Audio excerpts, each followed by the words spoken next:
El 6 de abril de 1833, en Delek, el día no necesitaba grandes discursos para ser duro. El aire de la sierra cortaba la piel al amanecer. La tierra olía a paja húmeda y a humo viejo. En ese pueblo pequeño, el mundo se medía por caminos de barro y campanas. Las noticias llegaban tarde y llegaban gastadas. Un papel doblado podía viajar semanas en una alforja, y aún así, el papel mandaba. Luis Cordero Crespo nació ahí, donde el Estado era una palabra lejana. La autoridad se veía en el cura, en el teniente político, en el juez de parroquia. Se veía en un sello de tinta que dejaba marcas sobre una hoja áspera. Se veía en una firma que pocos sabían leer. En las casas, la vida era de manos. Manos para sembrar, para cargar, para remendar. Manos para encender el fogón con astillas. Manos para pasar cuentas con granos de maíz. El niño creció entre ese ritmo. El frío de la madrugada enseñaba disciplina sin pedir permiso. La escasez enseñaba a guardar. Y el silencio enseñaba a escuchar. En el Azuay de esos años, estudiar era una excepción. No bastaba con querer. Había que tener tiempo, apoyo y una ruta. La ruta era larga y costaba. La escuela, cuando existía, era un cuarto con bancos rústicos. La madera crujía con cada movimiento. La tiza era un lujo que se cuidaba. El maestro repetía en voz alta para que la memoria hiciera el resto. Aprender a leer cambiaba el cuerpo. Los ojos se acostumbraban a seguir líneas. Los dedos aprendían a sostener el lápiz sin temblar. La lengua aprendía a pronunciar palabras que no se usaban en el campo. Luis se fue formando en ese filo. No era solo curiosidad.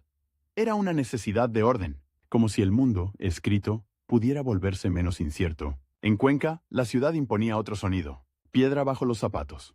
Agua corriendo por acequias. Voces en patios, en claustros, en mercados. Los edificios de enseñanza olían a cera y a papel guardado. Había estantes con libros de lomos gastados. Había pupitres con marcas de navaja. Había tinta espesa en tinteros de vidrio. El estudio, en el siglo XIX, era también un entrenamiento físico. Horas de pie, horas sentado, horas copiando. La mano se manchaba de negro. La vista ardía con la luz de vela. Los textos de derecho no eran amables. Eran párrafos largos, latín suelto, referencias a códigos y doctrinas. Había que aprender a encontrar la regla dentro del laberinto. Había que aprender a no perderse. En Ecuador, la ley era promesa y pelea al mismo tiempo. Se escribían constituciones y se rompían con pronunciamientos. Se hablaba de instituciones y se gobernaba con urgencias. La distancia entre el papel y la calle era enorme. Luis Cordero se inclinó por el papel, por la frase exacta, por el argumento que se sostiene sin gritos, por la idea de que un país puede educarse para obedecer la norma.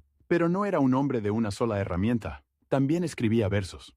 Y eso no era un adorno, era otra forma de disciplina. La poesía en su mesa tenía método. Se corregía, se tachaba, se volvía a escribir con paciencia. El sonido de la pluma sobre el papel era constante. Ras, ras, ras. Luego un silencio. Luego otra línea. En esos años, la correspondencia era una red de nervios. Cartas que pedían libros. Cartas que pedían recomendaciones. Cartas que pedían un puesto, una beca, una oportunidad. El sobre se cerraba con saliva o con cera. La dirección se escribía con cuidado. Un error podía perder la carta para siempre. Y con ella, una vida entera de planes. Luis aprendió pronto el valor de una recomendación. Un nombre escrito por otro abría puertas. Un sello en un documento convertía un deseo en trámite. Y un trámite, a veces en destino. La educación en Cuenca no era solo aula. Era jerarquía. Era reputación. Era saber quién firma y quién responde. En los patios, los estudiantes discutían política con palabras prestadas. Hablaban de república, de orden, de libertad. Pero al final, la pregunta era concreta. ¿Quién manda mañana? El país vivía con sobresaltos. Los gobiernos cambiaban. Las lealtades se movían. Los periódicos atacaban con tinta como si fuera pólvora. En ese ambiente, un jurista debía ser prudente. Una frase mal puesta podía volverse acusación. Un silencio podía volverse sospecha. Y una firma podía volverse cadena. Luis Cordero se hizo conocido por su seriedad. No por escándalos. No por duelos. No por alardes. Su prestigio se construía con hábitos pequeños. Llegar a tiempo. Cumplir una clase. Responder una carta. Citar una fuente. En el aula, la autoridad no venía de un uniforme. Venía de la claridad, de explicar sin humillar, de corregir sin destruir. Un educador, en esa época, era también un moldeador de Estado. Formaba escribientes, abogados, funcionarios. Formaba gente que iba a tocar el papel timbrado, gente que iba a manejar sellos y registros, y el registro era poder. Un registro decía quién nació, quién se casó, quién murió, decía quién debía impuestos, decía quién tenía tierras. En los pueblos, el registro podía ser un cuaderno con tapas de cuero. Las hojas se ondulaban por la humedad, la tinta se corría con el tiempo, pero la palabra quedaba. Luis entendió esa fuerza. La fuerza de lo escrito, la fuerza de lo que se archiva, la fuerza de lo que se firma. En su formación jurídica, la ley no era un concepto abstracto, era un procedimiento. Era una cadena de pasos. Si faltaba uno, todo se caía. Primero, la petición. Luego, la prueba. Luego, el dictamen. Luego, la resolución. Luego, la notificación. Cada paso tenía su papel. Cada papel tenía su fecha. Cada fecha tenía su responsabilidad. En los tribunales, el sonido era distinto al del aula. Había murmullos. Había toses. Había el golpe seco de un sello sobre la mesa. El sello dejaba un círculo imperfecto. A veces la tinta quedaba pálida. A veces se corría hacia un lado. Pero era suficiente para que el documento cambiara de estado. Luis se movía en ese mundo con cuidado. No era un hombre de impulsos rápidos. Era un hombre de revisión. De volver a leer antes de entregar. Esa lentitud, en tiempos tranquilos, parecía virtud. En tiempos de crisis, podía parecer debilidad. Pero todavía faltaba mucho para que el país le exigiera velocidad. En Cuenca, su nombre empezó a circular en círculos de letras, no como un poeta de salón, como un poeta que también sabía de códigos, como un hombre que podía hablar de belleza y de norma. La vida intelectual de la ciudad tenía sus rituales, reuniones en casas con patios interiores, lecturas en voz alta, debates que se alargaban hasta que la vela se consumía. El café era amargo, el azúcar era caro, el pan se partía con cuidado, y aún así, se discutía como si el país dependiera de cada frase, porque dependía.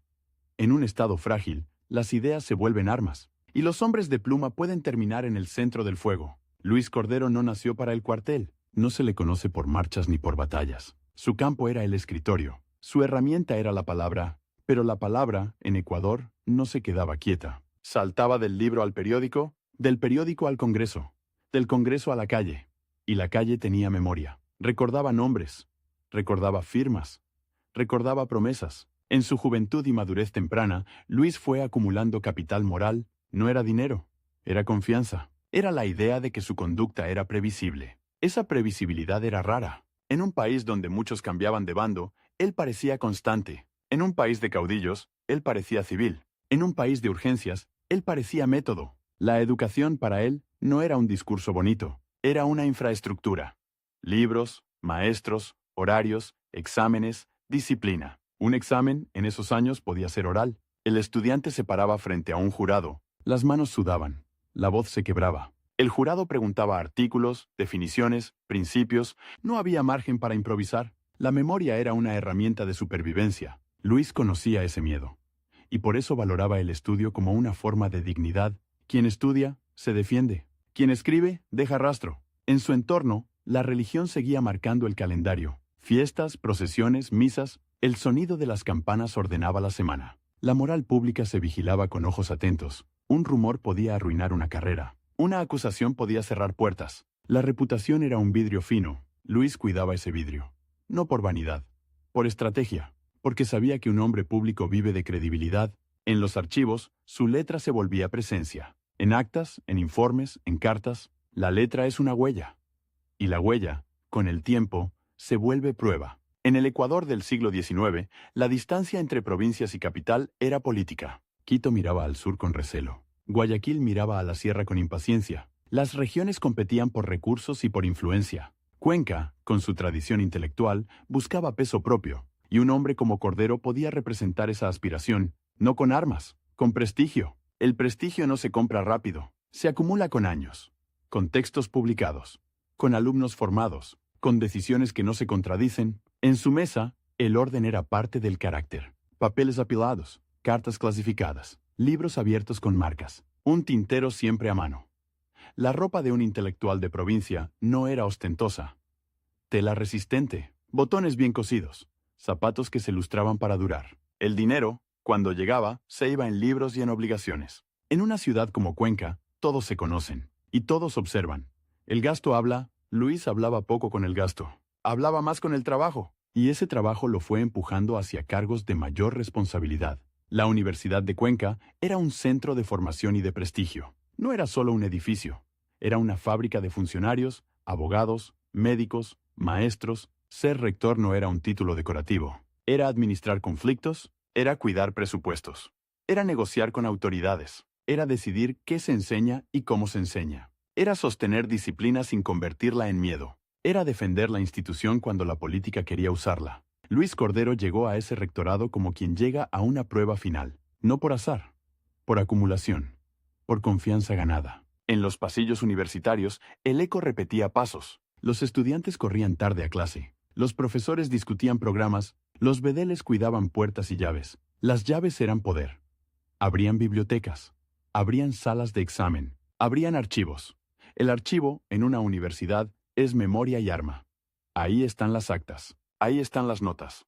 Ahí están los nombramientos. Un rector debía saber dónde está cada papel. Y debía saber quién lo toca. Porque un papel perdido puede convertirse en escándalo. Luis, formado en Derecho, entendía esa lógica. La institución se defiende con procedimientos, con actas firmadas, con decisiones registradas. Esa obsesión por el registro no era manía. Era una respuesta a un país inestable. Cuando todo cambia, el papel es ancla, hasta que el papel se vuelve cuchillo. En su vida de letras, también había una relación con las lenguas. El Ecuador no era solo castellano. En la sierra, el quichua estaba vivo en la calle y en el campo. Un intelectual que escucha su entorno no puede ignorarlo. Y Cordero, desde su mundo de estudio, se acercó a esa realidad no como curiosidad turística, como parte del país que quería ordenar. La educación pública, para funcionar, debía hablar con la gente, debía entender sus palabras, debía traducir el Estado a la vida diaria. Esa idea, en el siglo XIX, era avanzada y difícil, porque el Estado era pequeño,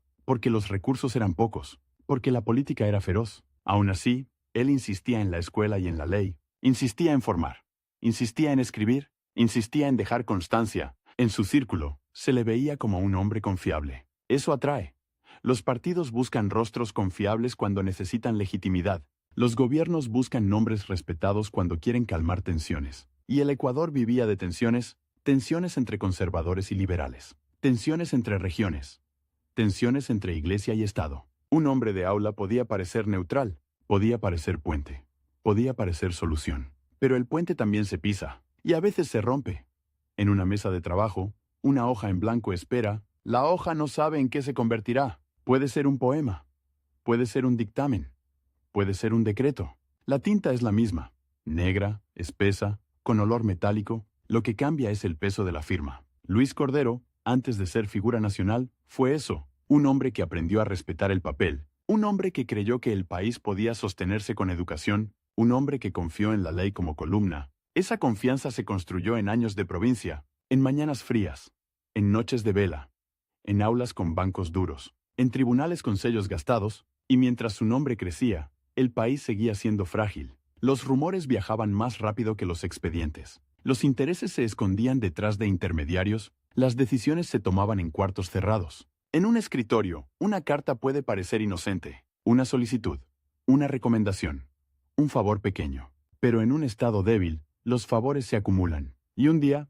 alguien los cobra. Luis Cordero todavía estaba del lado luminoso de su historia, el lado del maestro y del jurista, el lado del hombre que cree que la reputación protege, el lado del hombre que piensa que la tinta puede limpiar. En algún lugar, lejos de Cuenca, el mundo ya se movía con barcos y cañones. Se movía con banderas que abren puertos y cierran sospechas, se movía con papeles que viajan entre consulados y ministerios. Y cuando ese mundo toque la puerta del Ecuador, no preguntará si el presidente escribe poemas, preguntará quién firmó, quién autorizó, quién miró a otro lado. Por ahora, en la sierra, la pluma sigue raspando el papel, y cada línea, sin que él lo sepa, lo acerca al centro del poder. En Cuenca, el prestigio no se gritaba, se caminaba.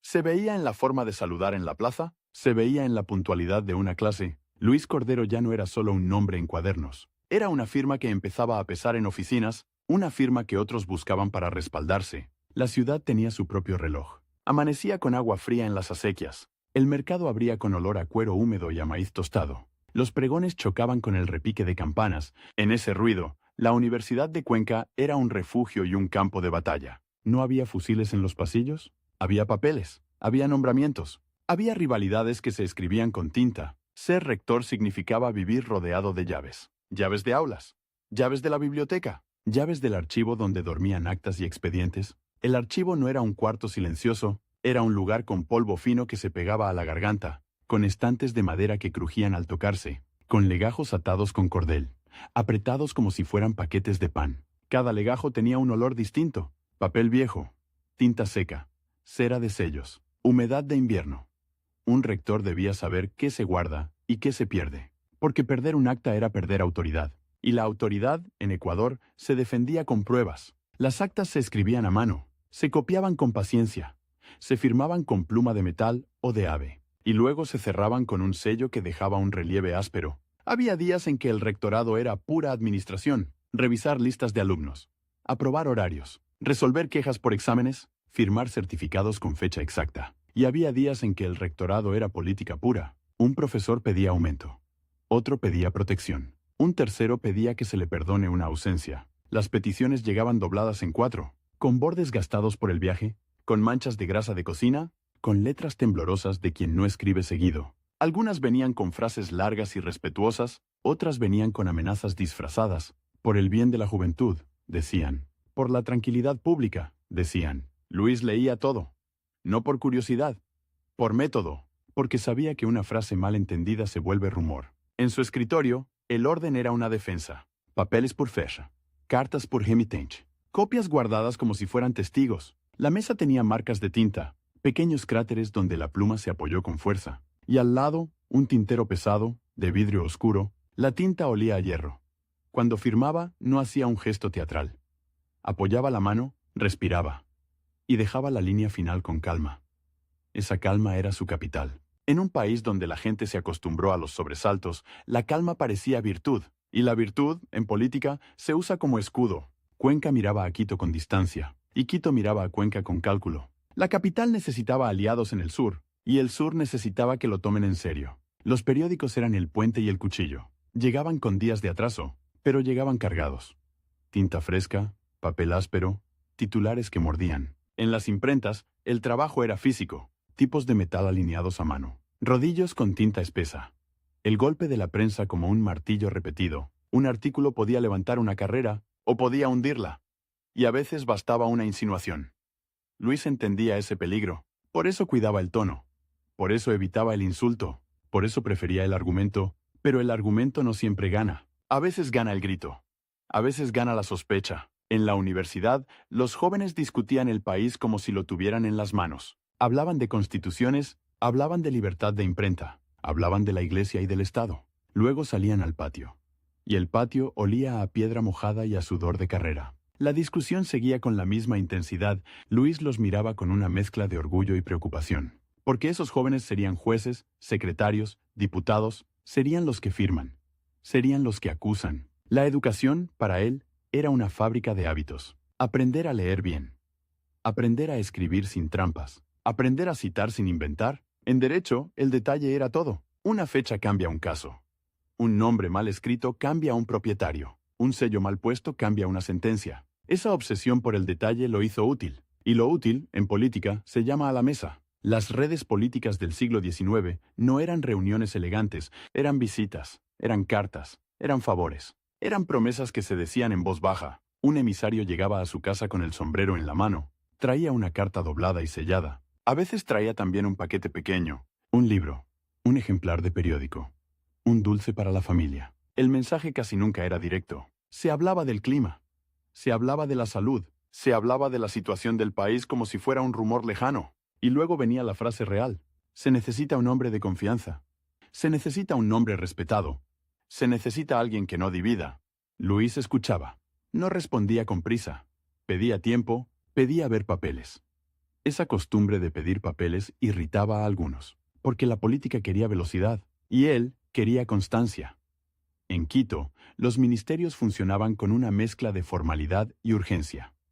Pasillos largos, puertas con placas de metal, secretarios con mangas manchadas de tinta. Los expedientes se amarraban con cintas, se apilaban en mesas, se marcaban con notas al margen. Un oficio podía tardar semanas en llegar a Cuenca, y cuando llegaba, ya había cambiado el escenario. Esa lentitud creaba un espacio perfecto para los intermediarios. El intermediario era un oficio sin nombramiento. Era el que decía conocer a alguien, el que ofrecía acelerar un trámite, el que llevaba recados sin dejar copia. Luis desconfiaba de ese mundo, pero no podía vivir fuera de él, porque el Estado era pequeño y disperso. y la distancia se llenaba con personas. En esos años, su nombre empezó a sonar más allá de la ciudad, no solo por la universidad, también por su trabajo jurídico y por su escritura.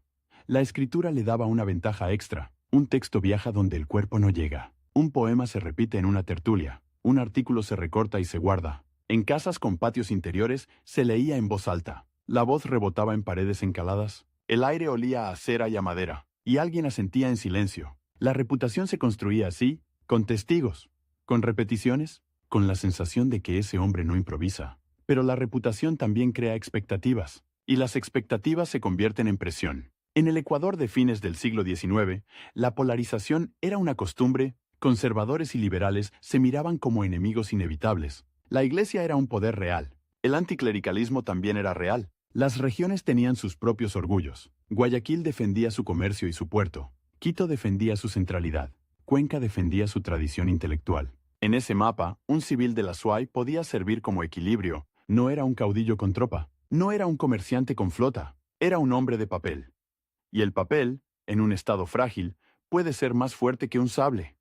Porque el papel nombra, el papel autoriza, el papel legitima. En los salones políticos se hablaba de candidaturas como se habla de piezas. ¿Quién suma votos?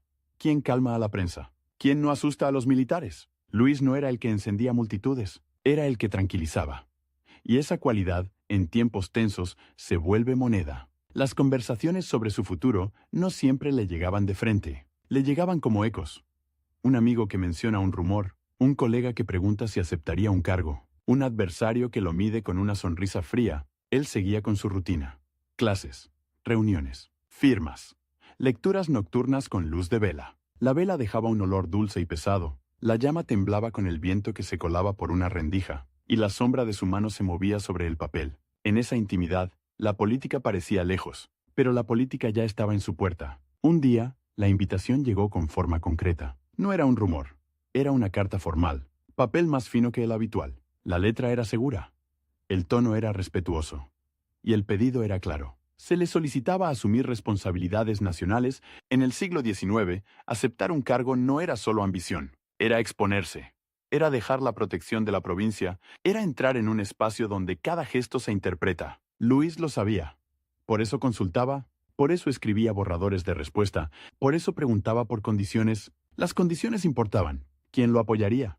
¿Quién lo atacaría? ¿Qué margen tendría para gobernar con legalidad? La legalidad era su obsesión, pero la legalidad, en política, es un terreno resbaloso, porque la ley se escribe en papel, y el poder se mueve en personas. En Quito, los acuerdos se cerraban con apretones de mano, con promesas de ministerios, con promesas de obras, con promesas de no tocar ciertos intereses. Luis no era hábil en el trueque rápido, prefería el compromiso escrito, prefería el acta.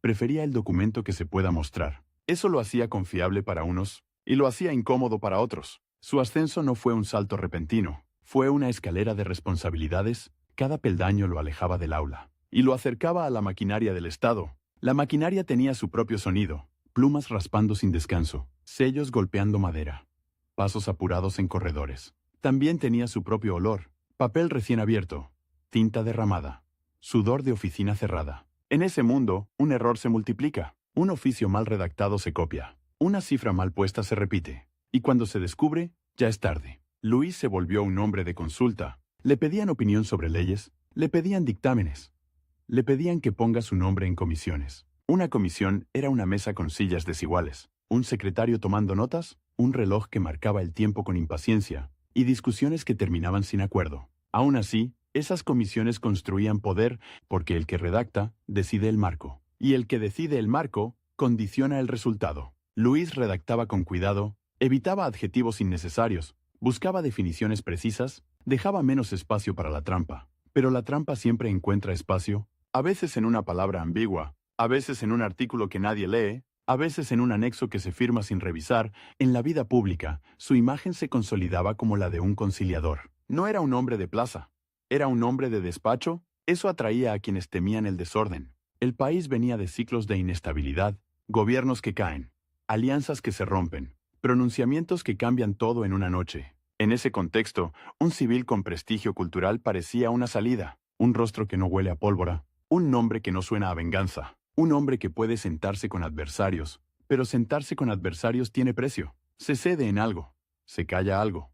Se tolera algo. Luis intentaba no ceder en lo esencial: educación, instituciones, procedimientos. El problema era que lo esencial para él no siempre era lo esencial para otros. Para otros, lo esencial era el control del puerto, o el control de aduanas, o el control de contratos. Y esos controles se negociaban en sombras, con intermediarios, con cartas sin copia, con promesas que no pasan por archivo.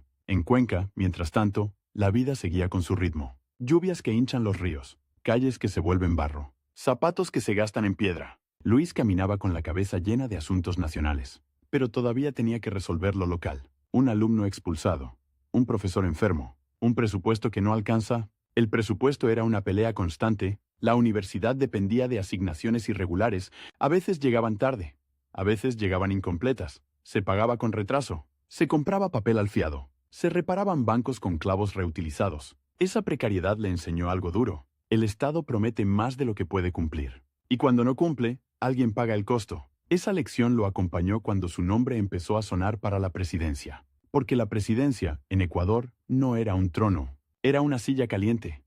La elección de 1892 lo llevó al centro. No como un conquistador, como un hombre llamado a sostener un equilibrio frágil. La campaña no era solo discursos, era logística.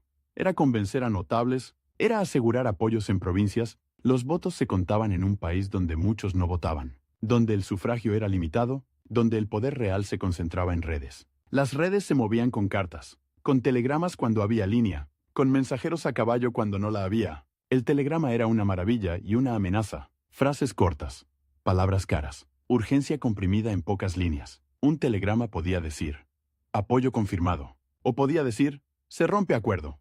Y esas pocas palabras cambiaban el día. Luis, acostumbrado a textos largos y razonados, debía adaptarse, debía decidir con información incompleta, debía responder rápido. Esa tensión se le notaba en el cuerpo. Más noches sin dormir, más papeles sobre la mesa, más visitas inesperadas. En Quito, el ambiente de la toma de posesión tenía solemnidad y nervio, uniformes en algunos pasillos, trajes oscuros en otros, miradas que calculan. Los saludos eran formales, pero las manos apretaban con fuerza, como si cada apretón fuera un contrato invisible. El nuevo presidente debía formar gabinete, y formar gabinete era elegir lealtades, era repartir poder, era aceptar compromisos. Cada ministerio era una puerta a recursos. Hacienda, para el dinero. Guerra, para la fuerza. Relaciones exteriores para el mundo. Luis quería gente competente, pero la competencia no siempre era lo que pedían los partidos. Los partidos pedían cuotas, pedían nombres propios, pedían garantías. En esas negociaciones, el papel volvía a aparecer: decretos de nombramiento, oficios de aceptación, actas de juramento. La tinta corría fresca, y cada firma abría una cadena de consecuencias. En el palacio, el día empezaba temprano. Se abrían ventanas para sacar el aire encerrado, se barrían corredores, se acomodaban sillas para audiencias. Llegaban delegaciones, unos pedían caminos, otros pedían escuelas, otros pedían armas para una frontera inquieta. El presidente escuchaba, tomaba notas, pedía informes. Los informes llegaban con sellos y cintas, a veces con anexos, a veces con mapas dibujados a mano, a veces con cifras que no cuadraban. Luis pedía aclaraciones. Eso retrasaba decisiones. Y el retraso, en política, se interpreta como duda. La prensa observaba cada movimiento. Los opositores buscaban grietas. Los aliados exigían resultados. En ese clima, su figura seguía siendo la del civil respetable. El poeta jurista que promete orden. El educador que promete escuelas. El rector que promete disciplina. Pero el país no se gobierna solo con promesas. Se gobierna con una administración que funciona. Y esa administración estaba llena de piezas gastadas. Había funcionarios que no cobraban a tiempo. Había oficinas sin papel suficiente. Había provincias donde el Estado era un rumor. En esas provincias, el poder real seguía en manos locales. Jefes políticos, comandantes, notables con tierras. El presidente podía firmar un decreto, pero el decreto debía viajar, debía ser leído, debía ser obedecido. Y entre la firma y la obediencia, había un abismo. Ese abismo lo llenaban personas, y las personas tienen intereses. Luis intentaba sostener un estilo. Audiencias ordenadas. Respuestas por escrito. Decisiones con fundamento. Ese estilo le daba dignidad, pero también lo aislaba. Porque el poder informal se mueve por atajos, y él prefería el camino largo. En los pasillos, algunos lo llamaban demasiado correcto. Otros lo llamaban demasiado lento, y otros lo llamaban útil. Precisamente por eso, un hombre correcto sirve para dar cara, sirve para afirmar, sirve para tranquilizar. Esa es la trampa. El prestigio puede convertirse en herramienta de otros. En su despacho, el presidente recibía documentos con membretes, papel timbrado, escudos impresos, fechas escritas con letra firme. Algunos documentos venían de consulados, otros venían de comerciantes, otros venían de militares. El mundo exterior empezaba a tocar la puerta con más fuerza. No con cañones todavía, con solicitudes, con gestiones. Relaciones exteriores era un nido de papeles, cartas en francés o en inglés, traducciones apresuradas, copias que circulaban entre manos. Un error de traducción podía cambiar el sentido. Una palabra mal entendida podía crear un conflicto. Luis lo sabía. Por eso pedía precisión. Pero la precisión no detiene la ambición. Y la ambición, cuando huele oportunidad, se mueve rápido. En el país, la economía dependía de rutas y puertos, de aduanas, de exportaciones, de créditos. Los créditos venían con condiciones, y las condiciones venían con presiones, a veces presiones diplomáticas, a veces presiones comerciales. El presidente poeta se encontraba con números fríos, con deudas, con reclamos, con urgencias que no caben en un verso. Aún así, seguía creyendo en la educación como salida, impulsaba escuelas, apoyaba instituciones, defendía la idea de formar ciudadanos. Esa defensa se hacía con presupuestos, con nombramientos de maestros, con reglamentos. Un reglamento escolar era un texto duro. Horarios, sanciones, obligaciones. Se imprimía en hojas sencillas, se repartía en provincias. Y se esperaba que cambie hábitos antiguos. Cambiar hábitos antiguos es lento, y la política no espera. En los cafés y tertulias, su nombre se discutía con doble filo. Unos decían que por fin había decencia en el poder, otros decían que la decencia no alcanza para gobernar. Los militares lo miraban con respeto distante, no era uno de ellos. Y eso siempre cuenta. Los comerciantes lo miraban con interés. Un gobierno estable favorece negocios, pero un gobierno estable también puede exigir controles. Los políticos profesionales lo miraban con cálculo. Un civil prestigioso puede ser un paraguas, y bajo un paraguas caben muchas manos. Luis intentaba mantener el paraguas limpio, pero la lluvia que venía no era de agua, era de intrigas, era de operaciones discretas. En su mesa, cada día terminaba con montones de papeles, oficios respondidos, decretos firmados, cartas pendientes. La noche caía sobre Quito con frío seco. Las lámparas dejaban círculos de luz amarilla y el silencio del despacho parecía un alivio. En ese silencio, el presidente revisaba una vez más lo firmado. Buscaba errores, buscaba ambigüedades, buscaba trampas. Pero no todas las trampas están en el texto. Algunas están en lo que no se dice, en lo que se negocia fuera del papel, en lo que se promete sin dejar rastro. Su gobierno avanzaba entre equilibrios. Sostener apoyos, evitar rupturas, no provocar una crisis mayor, y mientras él cuidaba el procedimiento, otros cuidaban oportunidades. Oportunidades que no se anuncian, oportunidades que viajan en cartas privadas, oportunidades que se esconden detrás de gestiones consulares. En algún punto, alguien empezó a hablar de autorizaciones, de permisos, de uso de símbolos nacionales en trámites internacionales. Parecía un asunto técnico, parecía un papel más, parecía una gestión menor en un mar de expedientes. Luis seguía firmando con la misma tinta que antes servía para actas universitarias, la misma tinta que ahora servía para decisiones de Estado, y en esa continuidad, casi invisible, estaba el peligro, porque un hombre puede creer que controla su firma. Hasta que descubre que su firma ya circula en bocas ajenas, el prestigio que lo llevó a la presidencia todavía lo protegía. Todavía.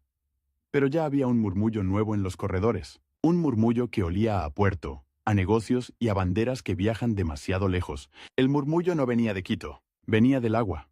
Venía de Guayaquil, donde el río huele a sal y a madera mojada. En el malecón, las sogas raspaban los postes. Las poleas chillaban con cada carga. Los estibadores trabajaban con la camisa pegada al cuerpo, el sol caía como una plancha. En los almacenes había sacos de cacao apilados como paredes, había barriles con aros de hierro, había cajas marcadas con letras negras y números torcidos, y había papeles. Papeles de aduana, manifiestos de carga, certificados de origen, pases de navegación. Un sello podía abrir una bodega, un sello podía cerrar un negocio, y un sello, en el puerto, valía dinero. Los comerciantes hablaban bajo, no por miedo. Por costumbre, en una mesa de cantina, con vasos sudados, se repetía una frase, que un barco buscaba bandera, que un barco necesitaba un pabellón para cruzar sin problemas. No era un barco cualquiera, era un buque de guerra. Y un buque de guerra no pide permiso como un mercante. En esos años, el mundo estaba lleno de tensiones, Japón y China se miraban con dientes apretados, las potencias europeas olían oportunidad en Asia. Y en América, los puertos escuchaban noticias como si fueran truenos lejanos. Ecuador era pequeño en ese tablero, pero tenía algo útil. Tenía un pabellón reconocido. Tenía consulados. Tenía registros. Y tenía funcionarios que firmaban. En Quito, el despacho presidencial seguía con su rutina. El piso crujía bajo botas y zapatos. Los ujieres abrían puertas con cuidado. Los secretarios corrían con carpetas atadas con cinta. Luis Cordero recibía oficios desde temprano. Algunos venían con papel grueso y timbre limpio. Otros venían en hojas delgadas, casi transparentes. Muchos traían manchas de viaje. El correo llegaba con polvo de camino, con olor a cuero de alforja, con el sudor seco del mensajero. Un oficio de relaciones exteriores podía parecer inocente. Una consulta consular. Una solicitud de certificación. Un trámite para un ciudadano en el extranjero. La trampa, cuando existe, no se presenta como trampa. Se presenta como urgencia. Se presenta como favor. Se presenta como tecnicismo. En el escritorio había un cuaderno de registro, líneas rectas, columnas para fecha, asunto, remitente. La letra del secretario era pareja, casi sin emoción. Luis pedía ver el antecedente, pedía el expediente completo, pedía copia de lo ya enviado. A veces se lo daban. A veces le traían solo un resumen. Y el resumen siempre deja huecos. En los ministerios, los huecos se llenan con confianza. Y la confianza se deposita en personas, en un subsecretario, en un cónsul, en un agente que dice conocer el mundo. El mundo, para Ecuador, era una cadena de intermediarios. Un cónsul en un puerto lejano, un comerciante con contactos, un abogado que redacta en nombre de otro, un traductor que decide el sentido de una frase. En 1894, esa cadena empezó a tensarse, no con un cañonazo, con una noticia. La noticia llegó como llegan las cosas peligrosas. Primero como comentario, luego como recorte de periódico, después como acusación directa. En una hoja impresa, áspera al tacto, se hablaba de un buque, se hablaba de un pabellón ecuatoriano usado fuera de lugar, se hablaba de una operación internacional. El nombre del barco se repetía en voz baja: Esmeralda. Un buque chileno. Y el detalle que quemaba era simple. Ese buque habría navegado bajo bandera ecuatoriana, no por error, por conveniencia. La bandera no es una idea, es tela cosida. Es color que se ve desde lejos. Es un símbolo que en el mar decide quién te detiene. En el mar, una bandera puede salvarte o puede condenarte. La operación, según se decía, tenía un objetivo: evitar restricciones, evitar sospechas, mover un buque de guerra como si fuera otra cosa. Para eso se necesitaba un respaldo, un registro, un documento, una autorización que parezca legal. Y ahí aparecía el Estado. Ahí aparecía la tinta. Ahí aparecía la firma. En Quito, el primer golpe fue el desconcierto, porque el presidente no había visto un buque, no había visto un mástil en el mar, había visto papeles. Los papeles, sin embargo, podían ser suficientes. Un certificado consular, una constancia de matrícula, un permiso de uso de pabellón. En el Ministerio de Relaciones Exteriores, los archivadores se abrieron con prisa, las cintas se desataron. Los legajos se extendieron sobre mesas largas, el polvo se levantó como humo. Se buscaba una fecha. Se buscaba un nombre. Se buscaba una copia. Los funcionarios pasaban hojas con dedos manchados de tinta, leían sellos, comparaban firmas, miraban si el timbre era auténtico. En un expediente, una frase podía ser la llave. Se certifica, se autoriza, se concede. Y cada verbo tenía peso. Luis pidió informes. No uno, varios.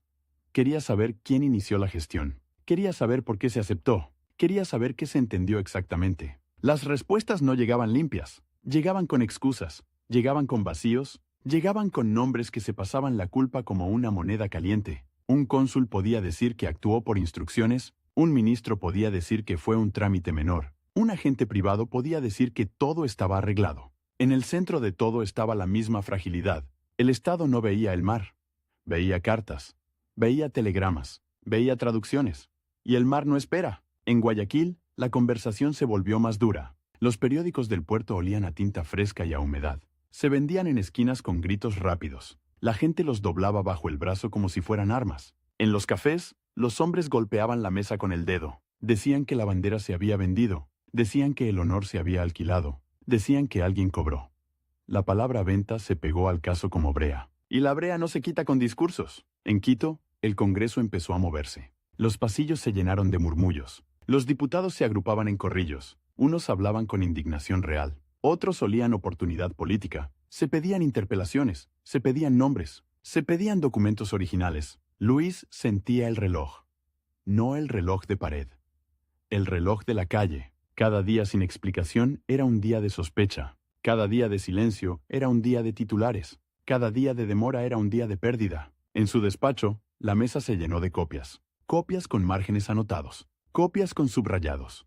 Copias con manchas de café. Había cartas de consulados. Había oficios de ministerios. Había notas internas con letra apurada. En una de esas hojas, el lenguaje era frío, como si hablara de un cargamento de harina, no de un símbolo nacional.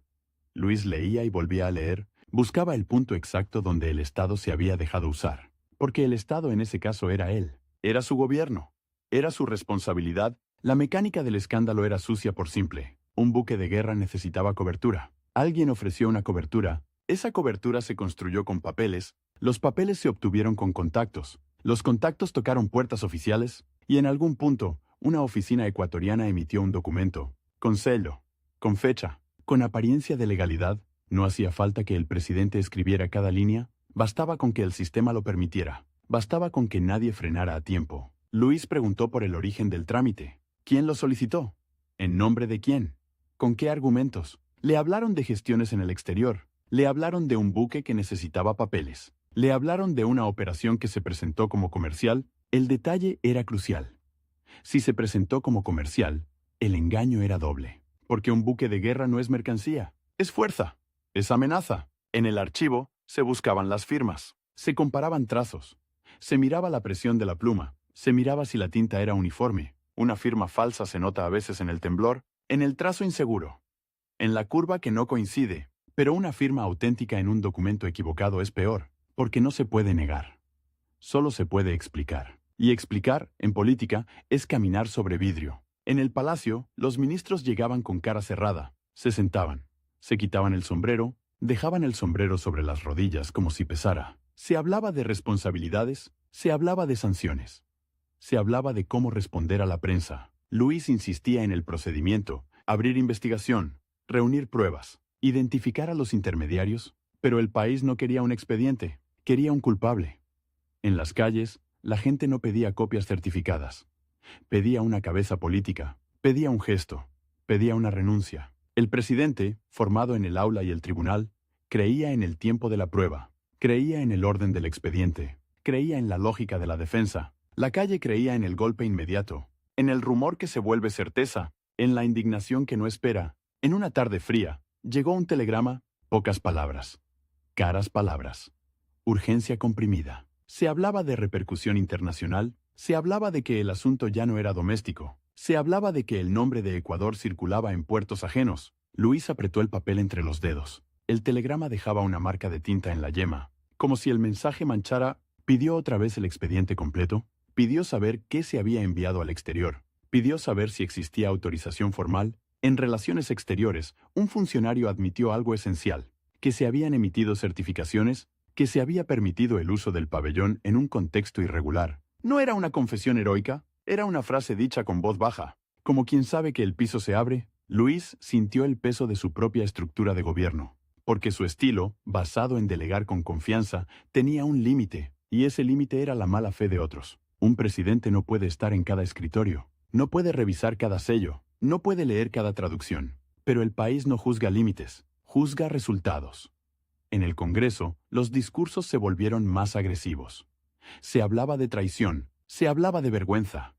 Se hablaba de honor nacional como si fuera una herida abierta. Los diputados levantaban papeles en el aire, mostraban copias, golpeaban el atril, la prensa imprimía nombres, a veces con pruebas, a veces con insinuaciones. En las imprentas, los tipógrafos trabajaban de noche. El metal de los tipos estaba frío. La tinta se pegaba a las uñas. El ruido de la prensa no dejaba dormir a la cuadra. Cada edición traía una frase nueva. Cada frase nueva empujaba al gobierno hacia la esquina. Luis intentó responder con documentos, con comunicados, con explicaciones, pero una explicación larga se pierde en un titular corto, y el titular corto gana.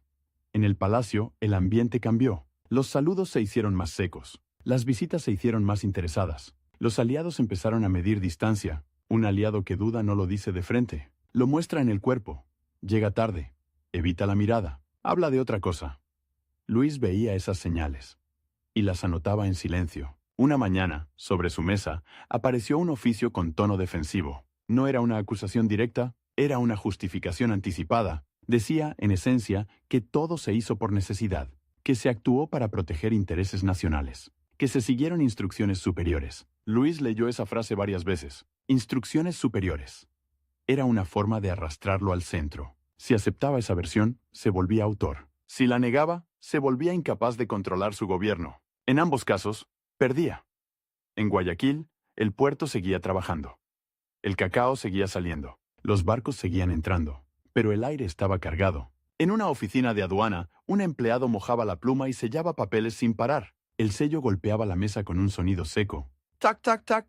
Ese sonido parecía inocente, pero era el mismo sonido que había permitido el escándalo. El sonido de un Estado que autoriza sin mirar el mar. Luis pidió sanciones administrativas, pidió responsabilidades claras. Pidió que se identifique a los agentes privados. Pero los agentes privados se mueven como humo. No dejan actas, no dejan recibos, dejan rumores. Y el rumor, en política, es más rápido que el sumario. El tiempo se volvió enemigo. Cada día traía una nueva versión. Cada versión traía un nuevo sospechoso. Cada sospechoso tenía protectores. En el Congreso, algunos pedían juicio político, otros pedían renuncia inmediata, otros pedían que se salve al presidente sacrificando ministros. Luis miraba el tablero y veía la misma escena repetida. Un Estado frágil buscando un cuerpo para cargar la culpa. En su despacho, una noche, se quedó solo con una lámpara. La luz amarilla hacía sombras largas. El aire olía a aceite quemado. Sobre la mesa había un documento con sello oficial. El papel tenía un relieve áspero donde el sello presionó.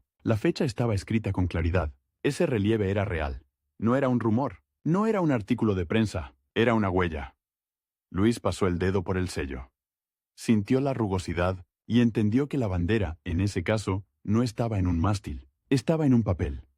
Un papel que viaja más lejos que cualquier discurso. Un papel que abre puertas en puertos extranjeros. Un papel que, si es usado mal, mancha a todo un país. Al día siguiente, las audiencias fueron tensas. Llegaban personas a ofrecer soluciones rápidas, a pedir que se calle a la prensa, a sugerir arreglos.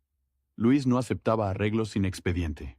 Esa era su naturaleza. Y esa naturaleza lo dejaba sin armas en una guerra de sombras. Los opositores no necesitaban probar cada detalle. Les bastaba con una imagen. Un buque de guerra.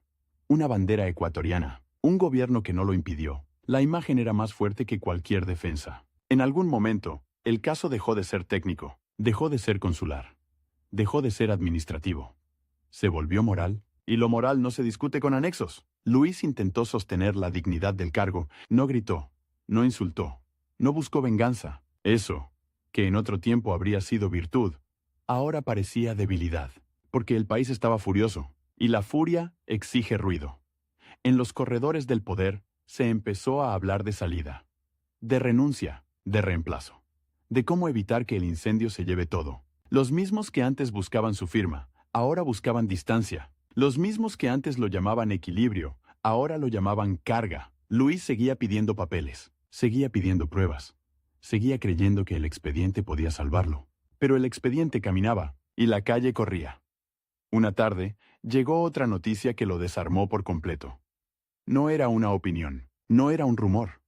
Era la confirmación de que el pabellón ecuatoriano había ondeado en esa operación ajena. Y alguien, con seguridad fría, decía que todo fue autorizado desde el poder. La tarde se volvió más corta de golpe. En el palacio, el aire olía a cera vieja y a papel húmedo. Las ventanas dejaban pasar una luz pálida, como si el cielo dudara. En el corredor, un ujier caminaba sin hacer ruido. Llevaba un sobre grueso, cerrado con hilo y lacre. El sobre no traía perfume de tinta fresca, traía cansancio. Traía el polvo de muchas manos. Luis Cordero lo abrió con una navaja pequeña. La hoja raspó el lacre.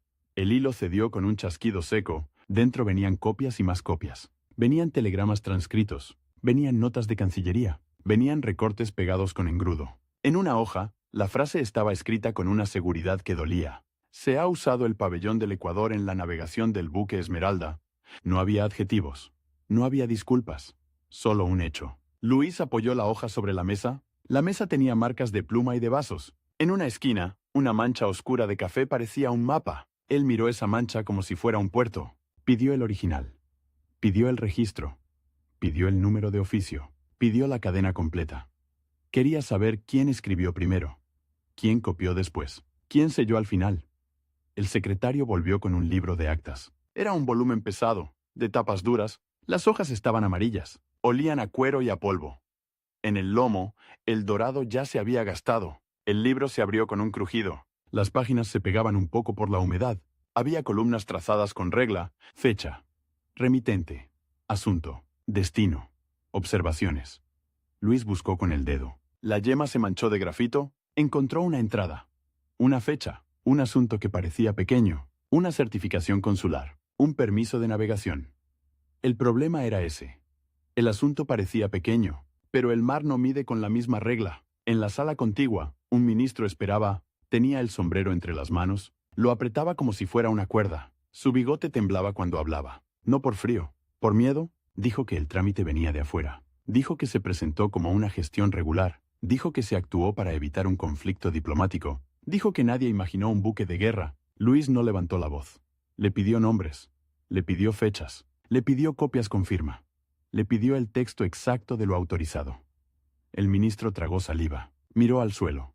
Dijo que el texto se redactó con cuidado. Dijo que se evitó mencionar armas. Dijo que se habló de transporte. Dijo que se habló de matrícula. Luis tomó una hoja y la leyó en voz baja. El papel era delgado. Tenía un timbre en la esquina. El timbre estaba impreso con tinta azul. En el centro, un escudo pequeño. El texto decía: se certifica que ese verbo era una puerta. Ese verbo era un puente. Ese verbo, en manos torcidas, era un arma. Luis pidió ver la firma. La firma estaba ahí, no la suya, la de un funcionario. Una firma larga, con un trazo final como látigo. Pidió el sello. El sello estaba ahí, redondo, con relieve. La presión había dejado una cicatriz en el papel. Ese relieve no se discutía, se tocaba, se sentía. En la calle, la discusión ya no era de sellos, era de honor, era de vergüenza, era de rabia. En Quito, los vendedores de periódicos gritaban titulares. La tinta se corría un poco en los dedos. El papel manchaba las uñas. La gente leía de pie, sin respirar. Algunos doblaban el periódico y lo guardaban como prueba, otros lo arrugaban como si fuera basura. En una esquina, un hombre escupió al suelo. Dijo que la bandera se había alquilado. Dijo que el gobierno era cómplice. Dijo que el presidente debía irse. Luis escuchaba esos ecos sin salir. Le llegaban por cartas. Le llegaban por visitas. Le llegaban por miradas que ya no eran leales. En el Congreso, los pasillos olían a sudor y a tabaco. Los diputados caminaban rápido. Las suelas golpeaban el piso de madera. Se formaban grupos. Se deshacían. Se volvían a formar. Un diputado levantó una copia en el aire. La hoja temblaba. No por el viento. Por la mano. Dijo que el país estaba manchado. Dijo que el Ejecutivo debía responder. Dijo que no bastaba con investigar. Dijo que había que castigar. Luis pidió tiempo. Pidió el tiempo del expediente. Pidió el tiempo de la prueba. Pidió el tiempo de la ley. El Congreso no quería tiempo. Quería un gesto. Quería una renuncia. Quería un cuerpo político en el suelo. En el palacio, la noche llegó temprano. La lámpara de aceite soltaba un olor agrio. La mecha chisporroteaba. La luz hacía sombras en los marcos de las puertas. Luis se quedó con un montón de papeles. Los ordenó por fecha. Los ató con una cinta. La cinta era roja y estaba gastada. En el nudo, la tela se deshilachaba. Leyó telegramas. Los telegramas eran frases cortas. Sin cortesía, sin contexto. Solo urgencia. Se comenta en prensa extranjera. Se exige explicación. Se compromete el nombre del Ecuador. Cada línea era un golpe. No por lo que decía, por lo que no decía. No decía quién cobró. No decía quién negoció. No decía quién prometió. Solo decía que el país quedaba expuesto. En una carpeta apareció una carta de un cónsul. La letra era inclinada. El papel tenía bordes irregulares, como si lo hubieran cortado con prisa. El cónsul escribía: he procedido conforme a instrucciones recibidas. Esa frase era una cuerda lanzada al cuello del presidente. No lo acusaba de frente. Lo arrastraba igual. Luis buscó las instrucciones, pidió el oficio que las contenía, pidió el número, pidió el archivo. Le trajeron un borrador sin firma, un borrador con tachones, un borrador que olía a tinta vieja. En el margen, alguien había escrito una nota. Era una letra distinta, más apretada, más nerviosa. Decía: urgente, resolver hoy. Esa urgencia era el veneno, porque la urgencia mata la revisión. La urgencia mata la duda. La urgencia mata la prudencia. Luis se quedó mirando esa nota. No era un decreto. No era una ley. Era un impulso humano, y ese impulso había abierto una puerta al escándalo. En la madrugada, un mensajero llegó con barro en las botas. Traía un pliego del litoral. El papel olía a sal. El sello estaba medio corrido. El pliego hablaba de Guayaquil. Hablaba de reuniones. Hablaba de comerciantes indignados. Hablaba de insultos en las cantinas. Hablaba de amenazas. Decía que el puerto no perdonaba. Decía que el puerto recordaba. Decía que el puerto no quería explicaciones largas. Luis dobló el pliego con cuidado. Lo guardó en una carpeta. Como si guardara una herida. Al día siguiente, reunió a sus ministros. La sala tenía cortinas pesadas. El aire estaba cargado. Alguien había dejado un vaso con agua. El agua tenía una película de polvo. Luis habló de responsabilidad. Habló de sanciones. Habló de separar a los funcionarios implicados. Habló de pedir informes al exterior. Habló de limpiar el nombre del país. Un ministro propuso sacrificar a un subordinado. Otro propuso culpar a un cónsul. Otro propuso decir que todo fue falsificación. Luis no aceptó una salida fácil. No porque fuera terco. Porque sabía que una mentira nueva no lava una mancha vieja. Solo la extiende. Pidió una comisión. Pidió un sumario. Pidió que se revisen los libros de registro. Pidió que se compare cada sello. Pidió que se identifique cada intermediario. Pero los intermediarios no estaban en los libros. Estaban en los pasillos. Estaban en los cafés. Estaban en cartas sin membrete. Estaban en conversaciones sin testigos. En una mesa de escritorio, Luis encontró una lista de nombres. No era oficial. No tenía timbre. Era una hoja suelta. Alguien había anotado apellidos. Al lado, cifras. Al lado, ciudades. Al lado, una palabra repetida. Comisión. Luis apretó la hoja. La hoja se arrugó. La volvió a alisar. La guardó. Esa hoja no era prueba judicial. Pero era un olor. Y el olor era de dinero. En el Congreso, la presión subió. Se habló de juicio político. Se habló de incapacidad. Se habló de traición. Luis sabía que la palabra traición era un cuchillo. No se usa para corregir. Se usa para matar. En el palacio, los aliados empezaron a desaparecer. No se despedían. Solo dejaban de venir. Un hombre que antes entraba sin anunciarse, ahora pedía cita. Un diputado que antes sonreía, ahora miraba el reloj. Un periodista que antes pedía entrevista, ahora publicaba acusaciones. Luis caminaba por los corredores y sentía el cambio. No era un grito, era un silencio. En su casa, la ropa olía a humo de chimenea. El frío de Quito se metía en los huesos. En la mesa había pan duro. Había una taza de té ya tibio. Había un libro abierto con anotaciones. Luis intentó leer. No pudo. Las líneas se mezclaban con nombres y fechas. En un cajón, guardaba plumas. Plumas de metal. Plumas de madera. Una tenía la punta gastada. Esa pluma había firmado cartas de educación, había firmado nombramientos de maestros, había firmado oficios de universidad. Ahora, el país miraba la tinta como si fuera sangre. Una mañana, llegó una delegación. No venían con flores. Venían con exigencias. Traían un documento. El papel era grueso. Tenía firmas al final. Firmas apretadas como puños. Pedían una salida.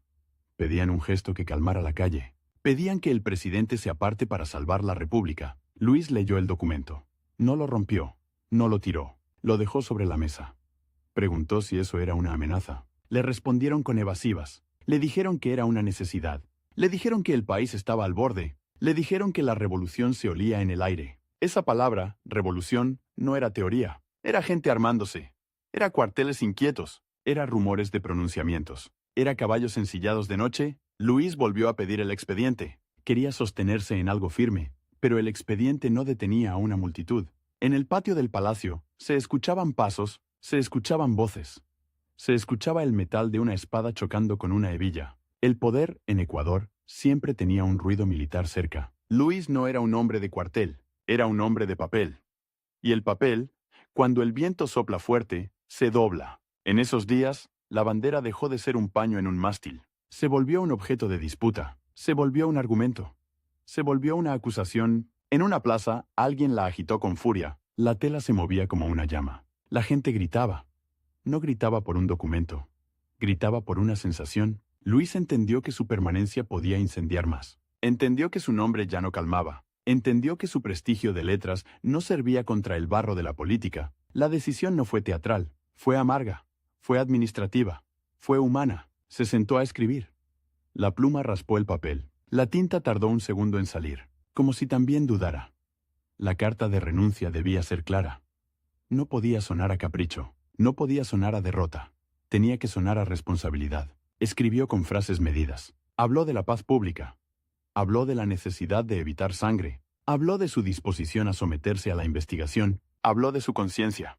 En un punto, dejó una línea que parecía un suspiro. Me retiro para que la República no se desgarre. No era poesía. Era un cálculo triste. Firmó. La firma salió firme. No tembló. Eso era lo único que aún controlaba. Cuando entregó la renuncia, el papel cambió de manos. De su mano a la mano de un funcionario. De esa mano a otra. Cada traspaso era un paso hacia el vacío. En el palacio, algunos respiraron aliviados. Otros fingieron tristeza. Otros ya estaban pensando en el siguiente movimiento. Luis salió con pocas cosas. Un abrigo, un sombrero, un paquete de papeles personales, un libro. No salió como un fugitivo. Salió como un hombre cansado. En la calle, el aire era frío. La ciudad seguía. Los vendedores seguían. Los carros seguían. Los perros seguían. Pero su vida había cambiado de tamaño. De la República a una habitación. En Cuenca, el ritmo era distinto. El agua corría con otro sonido. Las piedras de las calles guardaban humedad. Las casas olían a madera y a cocina. Luis volvió a lo que conocía. Volvió a la educación. Volvió a la escritura. Volvió a la paciencia del aula. En una sala de la universidad, el eco de las voces era limpio. Los bancos de madera crujían. Los estudiantes llevaban cuadernos con tapas de cartón. Algunos tenían las manos manchadas de tinta, otros tenían las uñas negras de tierra. Luis hablaba de derecho. Hablaba de instituciones. Hablaba de procedimientos. Hablaba de cómo un Estado debe sostenerse en reglas. Algunos lo escuchaban con respeto, otros lo miraban con curiosidad, porque el hombre que enseñaba había sido presidente, y el hombre que fue presidente había caído por una bandera usada lejos. En su escritorio guardaba recortes, no por vanidad, por memoria. Había artículos que lo insultaban, había artículos que lo defendían, había artículos que lo usaban como arma contra otros. Los recortes olían a moho con el tiempo. El papel se volvía quebradizo. Las letras se borraban un poco, pero el golpe quedaba. Luis escribió. Escribió poemas. Escribió textos jurídicos. Escribió cartas. En sus cartas, el tono era sobrio. No pedía compasión. Pedía claridad. En una, dejó una frase que parecía una defensa sin gritos. Que se revise el expediente completo. Esa era su fe. La fe en el papel. La fe en el registro. La fe en que la tinta, bien usada, puede limpiar. Pero la historia no siempre limpia. A veces solo archiva. Los años pasaron.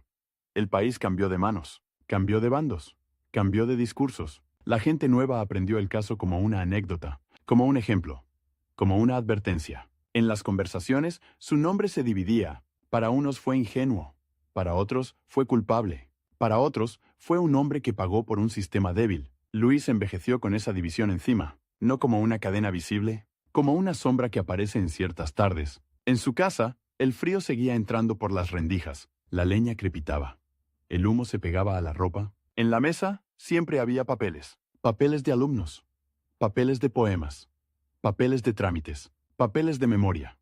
A veces, tomaba una hoja en blanco, la miraba y parecía escuchar el mar sin haberlo visto, porque el mar, para él, había sido un telegrama, había sido un sello, había sido una certificación. Había sido una noticia que cruzó océanos más rápido que su defensa. El 30 de enero de 1912, Luis Cordero Crespo murió, no murió en un palacio. Murió lejos del ruido del poder.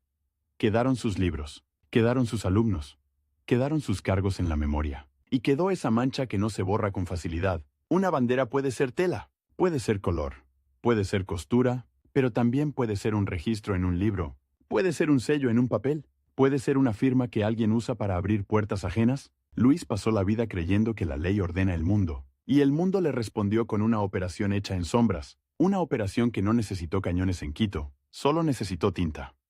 Al final, su historia no se entiende solo con culpa o inocencia, se entiende con fragilidad, con un Estado que delega demasiado, con oficinas que sellan sin ver el horizonte, con intermediarios que convierten un símbolo en herramienta, y con un presidente que, cuando el país pidió un culpable, ofreció su silla, para que la República no ardiera del todo,